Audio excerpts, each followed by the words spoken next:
So நம்ம mat command எப்போ use பண்ணுவோம் அப்படின்னா, ரெண்டு காம்பனண்ட்டை பொசிஷன் பண்ணுறதுக்கு, ரிலேட்டிவாக பொசிஷன் பண்ணுறதுக்கு நம்ம மேட் கமாண்ட் யூஸ் பண்ணுவோம்.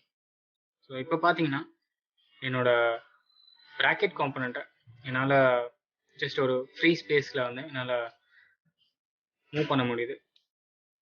பார்த்தீங்கன்னா தெரியும். ஸோ என்னோட காம்பனன்ட்ஸை வந்து ஃப்ரீயாக மூவ் பண்ண முடியும். பட் என்னோட பேஸ் பிளேட்டை வந்து என்னால் மூவ் பண்ண முடியாது. பிகாஸ் த செலக்டட் காம்பனண்ட் வந்து ஃபிக்ஸ்டுன்னு சாலிட்வொர்க்ஸ் நமக்கு சொல்லுது.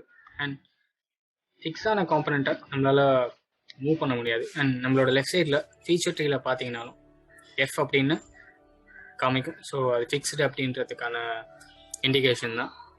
ஸோ இப்போ நான் சப்போஸ் என்னோட பேஸ் பிளேட்டை ஃபிக்ஸ்ட்லேருந்து திரும்ப ஃப்ளோட்டுக்கு மாற்றணும் அப்படின்னா ஜஸ்ட் அதை ரைட் கிளிக் பண்ண அப்படின்னா ஃப்ளோட் அப்படின்ற ஆப்ஷன் கேட்கும்.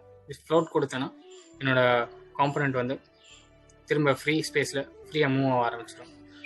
அண்ட் சப்போஸ் என்னோட மூவிங் காம்பனன்ட்ஸை நான் ஃபிக்ஸ் பண்ணணும்னு நினச்சாலும் ஜஸ்ட் அந்த காம்பனண்ட்டை கிளிக் பண்ணி ரைட் கிளிக் பண்ணேன்னா திரும்ப ஃபிக்ஸ் அப்படின்ற ஆப்ஷன் கேட்கும். ஸோ ஃபிக்ஸ் கொடுத்தேன்னா அந்த காம்பனண்ட் ஃபிக்ஸ் ஆயிரும்.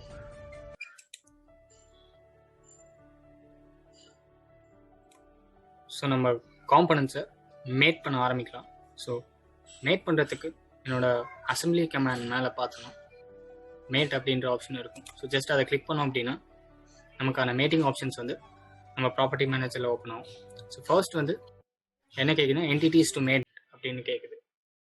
நம்ம என்ன என்டிட்டிஸை வந்து மேட் பண்ணணும்னு நினைக்கிறோமோ அந்த காம்பனண்ட்டை வந்து கிளிக் பண்ணிக்கலாம்.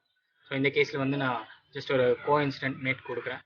என்னோட பாட்டம் ஃபேஸ் ஆஃப் த ப்ராக்கெட்டுக்கும் அண்ட் என்னோட top face of the base பிளேட்டுக்கும் கொடுத்துட்டேன். ஸோ நான் கொடுக்கும்போது பார்த்தீங்கன்னா உங்களுக்கு ஜஸ்ட் ஒரு ஸ்லைட் மூவ்மெண்ட் இருக்கிறத பார்க்கலாம். ஸோ இந்த கேஸில் நான் ஜஸ்ட் வந்து ஃபினிஷ் பண்ணுறதுக்கு க்ரீன் டிக் கொடுக்குறேன் அண்ட் திரும்ப வச்சு இன்னொரு டிக் கொடுக்குறேன். இப்போ நம்மளோட கோஇன்சிடென்ட் கன்ஸ்ட்ரெயின்ட் வந்து கொடுத்தாச்சு. அதாவது கோஇன்சிடென்ட் மேட் வந்து கொடுத்தாச்சு. அண்ட் இப்போ நான் காம்பனண்ட்டை மூவ் பண்ணணும்னு நினச்சேன்னா என்னால் ஜஸ்ட் வந்து நம்ம காம்பனண்ட்டோட ஒரு காண்டாக்ட்லேயே தான் என்னால் மூவ் பண்ண முடியும். பார்த்தீங்கன்னா தெரியும், என்னால் அப் அண்ட் டவுன் மூவ் பண்ண முடியாது. பட் டிஸ்டன்ஸில் தான் மூவ் பண்ண முடியும். உங்களுக்கு இப்படி பார்த்தா கரெக்டாக தெரியும். என்னால் அப் அண்ட் டவுன் மூவ் பண்ண முடியாது.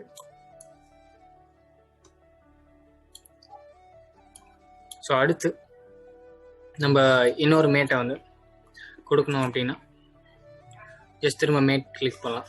அண்ட் நம்மளோட ஃபீச்சர் ட்ரீயில் பார்த்தீங்கன்னா மேட் கீழே புதுசாக ஒரு ஃபீச்சர் வந்து ஓப்பன் ஆகிருக்கு. இப்போ நம்ம பண்ண கோஇன்சிடென்ட் மேட் வந்து அது கீழே வந்து புதுசாக க்ரியேட் ஆகிருக்கு. ஸோ நான் இப்போ திரும்ப இன்னொரு மேட்டை த்ரோ பண்ணோம் அப்படின்னு நினச்சேன்னா ஜஸ்ட் மேட்டை கிளிக் பண்ணி நம்ம என்ன மேட் பண்ணணும்னு நினைக்கிறோமோ அதை மேட் பண்ணலாம். ஃபார் எக்ஸாம்பிள் நான் இந்த ஹோலையும் மேட் பண்ணணும்னு நினைக்கிறேன். பார்த்தீங்கன்னா ஆட்டோமேட்டிக்காக அங்கேருந்து தான் நம்ம காம்பனண்ட் மூவ் ஆகி வந்துச்சு. அண்ட் இப்போ பார்த்தீங்கன்னா ஆட்டோமேட்டிக்காக சாலிட்வொர்க்ஸ் திரும்ப கான்சென்ட்ரிக் அப்படின்னு அசியூம் பண்ணியிருக்கு. அண்ட் நம்ம இப்போ ஓல் தான் மேட்ச் பண்ணுறோன்றதுனால கான்சென்ட்ரிக் தான் கொடுத்துருப்போம். நான் சொன்ன மாதிரி சாலிட்வொர்க்ஸ் வந்து ஆல்மோஸ்ட் எல்லா டைமும் கரெக்டாக தான் அசியூம் பண்ணும். நான் ஜஸ்ட் டிக் கொடுக்குறேன். ஸ்டில் வந்து என் காம்பனண்ட் மூவ் ஆகுது, ஃபுல்லி டிஃபைன்டாக இல்லை. பட் ஒரு இடத்துல ஃபிக்ஸ் ஆகிருக்கு, இன்னும் ஒரு இடம் மட்டும்தான் ஃபிக்ஸ் ஆகணும். ஸோ நான் இப்போ என் மேட் காம்பனண்ட்டு வெளியே போகலாம். பட் ஸ்டில் நான் இன்னொரு இதையும் கான்சென்ட்ரிக் கன்ஸ்ட்ரெயின்ட் பண்ணணும்னு நினைக்கிறேன். ஸோ அது ரெண்டுத்தையும் கன்ஸ்ட்ரெயின்ட் பண்ணிடுறேன். ஜஸ்ட் வந்து ஒரு க்ரீன் டிக் கொடுத்தேன்னா என்னோட காம்பனண்ட் இப்போ கன்ஸ்ட்ரெயின்ட் ஆயிடுச்சு. ஸோ இப்போ நம்ம காம்பனண்ட் ஃபுல்லி கன்ஸ்ட்ரெயின்ட் ஆயிடுச்சு. என்னால் மூவ் பண்ண முடியல, ஃபுல்லி டிஃபைன்ட் அப்படின்னு வருது. ஜஸ்ட் இப்போ நான் வந்து டிக் மார்க் கொடுத்தேன்னா ஓகே ஆகும். ஸோ இப்போ நம்ம ஃபர்ஸ்ட் காம்பனண்ட்டை வந்து நம்ம மேட் பண்ணியாச்சு. அண்ட் இன்னொரு ஈஸியான வே வந்து மேட்டிங்கில் என்னென்னா, நம்ம திரும்ப திரும்ப மேட் அப்படின்ற ஆப்ஷனை கிளிக் பண்ணணும்னு அவசியம் இல்லை. ஜஸ்ட் வந்து நம்ம என்ன ஃபேஸை மேட் பண்ணணும்னு நினைக்கிறோமோ அந்த ரெண்டு ஃபேஸை வந்து கண்ட்ரோல் கீ அமுத்திக்கிட்டு மல்டிபிள் செலக்ட் பண்ணோம் அப்படின்னா நமக்கு திரும்ப இந்த பாப்அப் ஐகான்ஸ் ஓப்பன் ஆகும், ஷார்ட்கட் ஐகான்ஸ். அதுலேயே வந்து ஜஸ்ட் கோஇன்சிடென்ட் கேட்கும். ஸோ நான் கோஇன்சிடென்ட் கொடுத்தேன்னா ஆட்டோமேட்டிக்காக கோஇன்சிடென்ட் ஆயிரும். ஸோ நம்ம ஒரு வாட்டியும் போயிட்டு மேட் அப்படின்ற ஆப்ஷனை கிளிக் பண்ணோம் அப்படின்னு அவசியம் இல்லை. இந்த கேஸில் நான் வந்து என்னோட ஷார்ட்கட் கீழே வந்து என்னோட மீட்டிங்கை க்ரியேட் பண்ணுறேன். ஃபார் எக்ஸாம்பிள் இதுவும் இந்த ஹோலையும் நான் வந்து கான்ஸ்டன்ட் கொடுக்குறேன். ஸோ பார்த்தீங்கன்னா கான்ஸ்டன்ட் ஆயிடுச்சு.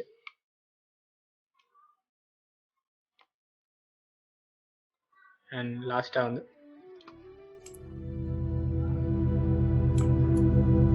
இந்த ஹோலும்